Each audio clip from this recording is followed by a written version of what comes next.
salam dan bahagia. Anak-anak, hari ini hari Jumat, tanggal 16 Juli 2021. Kalian memasuki masa pengenalan siswa pada hari ke-5. Dan saya harapkan kalian tetap semangat dan siap dalam memulai tahun ajaran baru 2021-2022. Kalau kalian saya ajak berbicara tentang semangat belajar, dalam psikologi sebenarnya kita sedang membicarakan tentang motivasi belajar. Dan melalui video saya kali ini, saya ingin sekali mengajak kalian semua semangat atau termotivasi dalam belajar. Anak-anak, kalau saya mengajak kalian berbicara tentang semangat belajar, itu dalam psikologi sebenarnya sama artinya dengan saya sedang mengajak kalian membicarakan tentang motivasi belajar. Dan hari ini melalui video yang saya buat, saya ingin sekali mengajak kalian semua semangat atau termotivasi dalam belajar. Menurut ahli filosof yang teorinya sudah cukup tua, yaitu Thomas Hobbes, motivasi adalah alasan yang mendasari semua perilaku manusia. Dan motivasi yang merupakan alasan manusia melakukan sesuatu itu cuma ada dua saja. Baik itu tindakan yang sederhana seperti halnya gerakan mengangkat tangan, lalu kenapa kita harus minum, makan, sampai dengan kegiatan yang kompleks. Misalnya saja belajar. Tindakan manusia melakukan sesuatu itu menurut Thomas Hobbes cuma ada dua motivasi. Yang pertama adalah alasan untuk menghindari penderitaan, atau pilihan yang kedua untuk mendapatkan kebahagiaan. Contoh tindakan yang untuk menghindari penderitaan itu misalnya aja buang air besar, buang sampah, beli telur ke warung karena disuruh ibu, lalu kemudian minum obat ketika sakit, mengangkat jemuran, dan lain sebagainya. Kenapa kok masuk ke menghindari penderitaan? Karena barangkali terpaksa melakukannya. Contoh yang mendapatkan kebahagiaan misalnya main game, jalan-jalan bersama orang tua, hunting foto, bermain bersama teman, melakukan hobi olahraga setiap sore, dan lain sebagainya. Saya fun melakukannya, makanya termasuk mendapatkan kebahagiaan. Setiap orang menempatkan tingkah laku apapun di masing-masing kotak tersebut, tetapi tidak sama. Mungkin ada kegiatan sama, tetapi seseorang bisa menempatkannya di menghindari penderitaan, tetapi sementara di orang lain adalah menempatkan karena mendapatkan kebahagiaan. Misalnya saja apa itu yang seperti itu? Contohnya adalah kegiatan belajar. Barangkali ada beberapa di antara kalian yang masih mengkategorikan belajar itu karena menghindari penderitaan. Tetapi sebagian dari kalian yang lain adalah belajar itu untuk mendapatkan kebahagiaan. Setiap orang bisa berbeda dalam menempatkan kegiatannya pada kotak-kotak tersebut. Nah, bagi kalian yang belajar itu adalah untuk mendapatkan kebahagiaan, ya belajar itu menyenangkan. Karena dengan belajar kalian bisa mendapatkan ilmu pengetahuan, bisa melihat jendela dunia dengan lebih luas. Fun, menyenangkan. Dengan belajar kita bisa melihat ke arah masa depan yang lebih baik. Atau belajar itu untuk melihat suatu passion. Saya pengen jadi apa suatu saat nanti. Sebaliknya, barangkali ada di antara kalian yang menempatkan belajar itu adalah untuk menghindari penderitaan. Saya belajar karena terpaksa.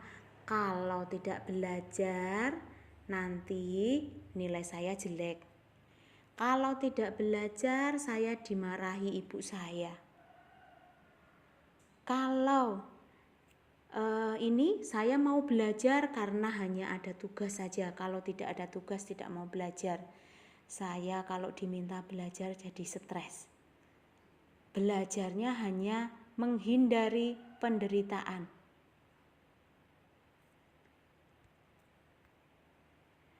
Sebetulnya ada rumus motivasi yang berlaku bagi semua orang. Tindakan yang dilakukan atas motivasi mendapatkan kebahagiaan itu selalu memberikan kepuasan yang lebih dibandingkan tindakan yang dilakukan atas motivasi menghindari penderitaan. Nah, siapa yang belajar masih untuk hanya menghindari penderitaan? Mungkin ada belajar buat kalian yang masih merupakan tindakan penderitaan, tapi di teman lain sudah untuk mendapatkan kebahagiaan. Bedanya apa sih?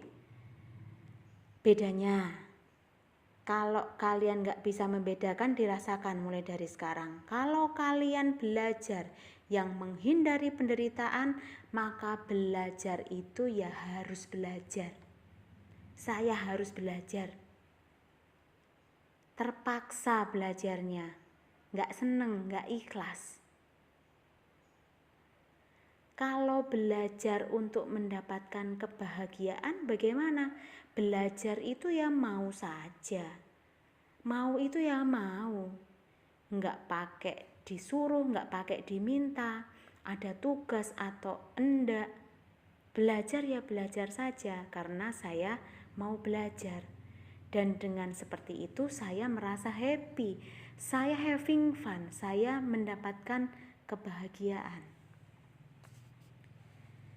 Kalau kalian yang belajar yang barangkali masih karena untuk menghindari penderitaan, ya kalian sendiri yang secara sadar memasukkan ke kotak tersebut.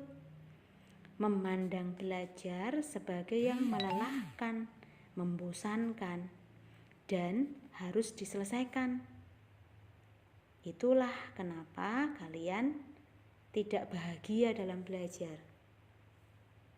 Nah, ini tidak bahagia dalam belajar.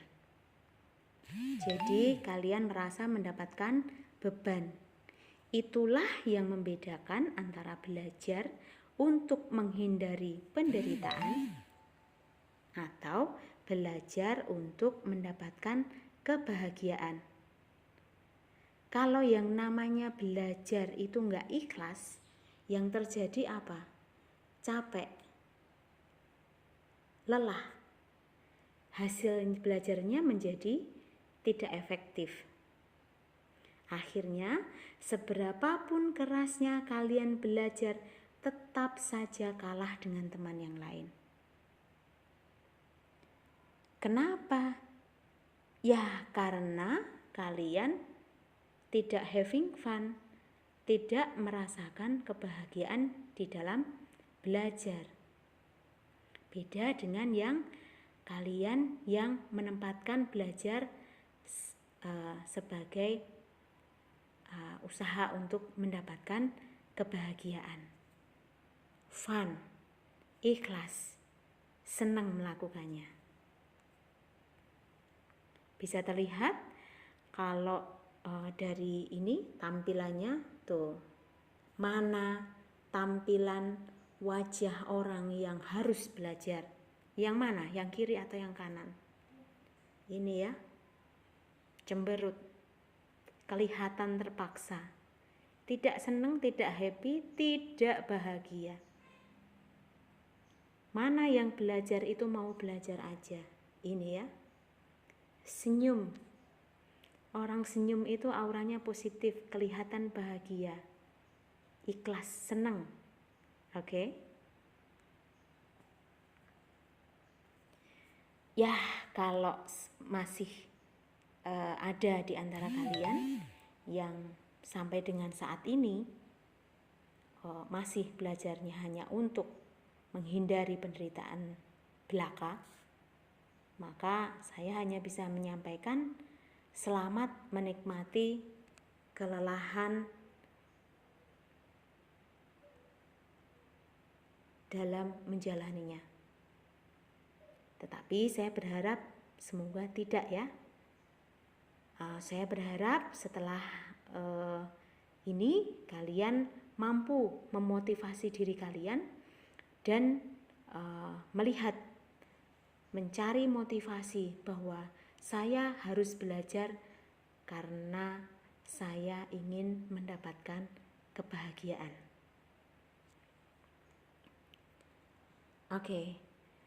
Sebenarnya itu ada trik, ada nasihat yang bisa saya berikan ke kalian, bagaimana caranya biar kalian gak malas dalam belajar. Apa yang harus kalian lakukan untuk mengatasi rasa malas kalian? Yang pertama adalah start with why. Apa artinya? Mulailah dengan kenapa. Kenapa saya harus belajar? Jangan-jangan kalian yang selama ini gak seneng dengan belajar, itu sebetulnya karena kalian gak tahu mengapa kalian harus belajar. Pernah gak sih kalian melakukan refleksi dan bertanya dengan diri sendiri,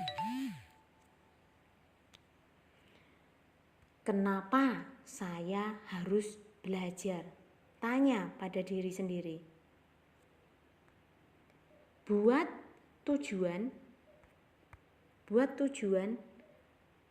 kenapa saya harus belajar? Why? Kenapa saya harus belajar? Kenapa sih saya harus belajar?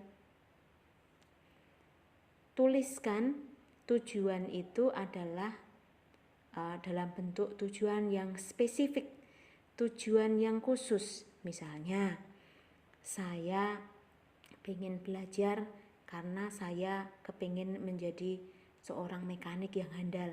Saya kan masuk jurusan otomotif. Atau saya kepingin jadi fotografer handal karena saya masuk di multimedia. Dan suatu ketika saya nanti pengen jadi YouTuber yang hebat. Entahlah apa tujuan kalian belajar, yang penting spesifik. Sehingga kalau kalian punya tujuan yang spesifik, maka belajar yang kalian lakukan itu akan punya arti atau makna dan akhirnya membuat kalian menjadi lebih bersemangat. Dan itu merupakan cas yang hebat buat semangat atau motivasi kalian. Yang kedua, kalau stuck ya gak apa-apa, istirahatlah sebentar, break sebentar. Tidak bisa kalian memaksakan terus belajar sementara kondisi fisik dan jiwa kalian sedang lelah. Bukalah sebentar YouTube, boleh kok, 10 menit aja. Biar kalian fresh kembali, dan nanti setelah kondisi lelahnya hilang, kalian bisa kembali lagi dalam situasi belajar yang lebih baik. Saya ngantuk, Bu. Waduh, kalau ngantuk ya tidur saja, jangan belajar. Tidurlah barangkali 1 jam, 2 jam. Pakai alarm lah nanti biar bisa bangun kembali. Atau kalau semalam tidur, ya besok pagi pakai alarm bangun kembali dan mulai belajar dengan semangat yang baru. Dalam istilah kerennya, itu spaced repetition. Buat ruangan untuk beristirahat biar kinerja otak menjadi maksimal. Kalau kalian belajar dalam suatu ruangan di rumah atau misalnya di meja belajar dan kalian merasa sudah lelah, ya cobalah untuk berjalan-jalan keluar rumah, ketemu dengan teman, ngobrol, jalan-jalan, barangkali 1 jam, 2 jam, atau menyalurkan hobi. Dan ketika kalian lelahnya hilang, kalian nanti setelah kembali lagi, kalian bisa memperoleh situasi mood yang lebih baik, sehingga belajarnya menjadi lebih optimal. Karena percuma saja kalian menghabiskan waktu lama kalau dengan hati dan pikiran yang lelah. Begitu. Yang ketiga adalah fokus. Ketika kalian hendak fokus dalam belajar, saran saya adalah putuskan semua yang namanya sosmed. Tidak mungkin kan kalian belajar kok sambil buka sosmed, belajar kok sambil membahas WA bersama dengan teman. Kalau kalian masih mau membuka WA, mau masih aktif di sosmed, ya sudah, sosmed dulu. Boleh enggak, Bu? Ya boleh, selesaikan dulu sosmednya 10 menit, 15 menit. Kalau sudah, saya bilang stop sosmed. Dan kalian masuk ke dalam situasi yang namanya belajar. Lebih baik menghabiskan waktu 20-30 menit tetapi dengan situasi belajar yang optimal. Kalian sungguh-sungguh masuk ke dalam alam belajar daripada menghabiskan waktu 2 jam, 3 jam tetapi hasilnya yang 15 menit saja yang kalian gunakan untuk belajar, sementara 2 jam lebihnya untuk sosmed. Gunanya apa kalau seperti itu? Tidak ada hasil belajar yang optimal. Nah, kalau kalian mampu belajar dengan situasi yang fokus yang seperti ini, maka kalian nanti bisa mengalami yang namanya kondisi flow. Apa toh Bu itu kondisi flow? Kalian pernah kan bermain bersama teman dan kalian merasakan bahwa waktu ketika kalian ngobrol bersama teman itu berasa tidak pernah habis. Seolah berapapun lamanya kalian ngobrol itu kurang. Jadi asik aja. Atau ketika kalian main game, kalian bisa tidak merasa terganggu sama sekali dengan kondisi apapun di sekitar kalian. Kalian merasa sungguh-sungguh bisa masuk dan bermain lewat game itu dan merasa fun, merasa happy. Sampai saking asiknya kalian bisa bermain lama. Kalian tidak peduli seberapapun lama waktu yang kalian butuhkan. Apakah belajar itu bisa seperti itu? Bisa. Kalian bisa mengalami keasikan, mengalami keindahan, mengalami kebahagiaan ketika belajar. Jadi seberapapun lamanya kayak tidak berasa. Mengerjakan tugas matematika sesulit apapun, semakin sulit justru malah itu dipandang sebagai suatu tantangan. Saya tertantang untuk menyelesaikannya, jadi saya berusaha semaksimal mungkin untuk menyelesaikannya. Sampai berapa lama pun saya tetap berusaha keras.